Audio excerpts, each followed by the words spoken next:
For more on the case, let's bring in CBS News legal contributor and Loyola Law School professor Jessica Levinson. Jessica, welcome. So it's been more than a decade since the High Court ruled on a major Second Amendment case. How might this decision impact gun control cases across the country? Well, it will answer a lot of the questions that was left open by that decision you just mentioned. In 2008 was the last time the Supreme Court really made a big Second Amendment decision. It said there is an individual right to keep and bear arms, and that includes having a gun in your home for self-defense. What was left open is, well, what about in public? And that's basically the question here. We have a New York law that says you want a concealed carry permit to carry a handgun in public. You can't just say, I need it for self-defense. You have to give a really good reason. And in terms of what effect could it have, there are about 6 other states that have similar laws, but those states include about 25% of the population. So it could have profound effects for at least a quarter of the population that currently lives under similar restrictions.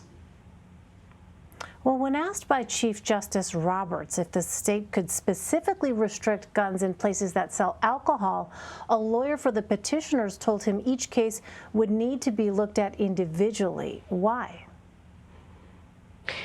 That's exactly what the New York law says. Basically, if you want a permit and you're going to say that you need that for self-defense, you have to not just say, I think I need it for self-defense. You have to give a specific reason that you can articulate that you face imminent harm, for instance. And that's where you saw a lot of the arguments this morning, which is exactly to your question of kind of why do you have to allow New York to have this much discretion? Because they are actually determining, have you given a proper amount of kind of evidence? Have you given a proper reason to say, I really need this concealed carry permit? So that's the answer to why, because they make case-by-case determinations.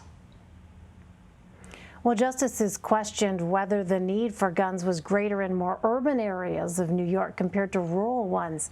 Who ultimately gets to decide where states and cities can enforce public carry restrictions?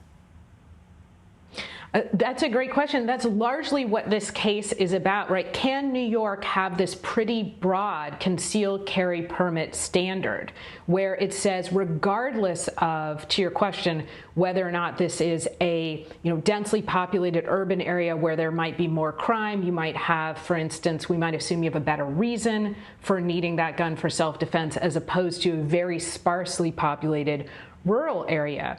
A lot of what this case will tackle is, can New York just say, basically, as to all places, you need this high level of proof that you in fact need the gun?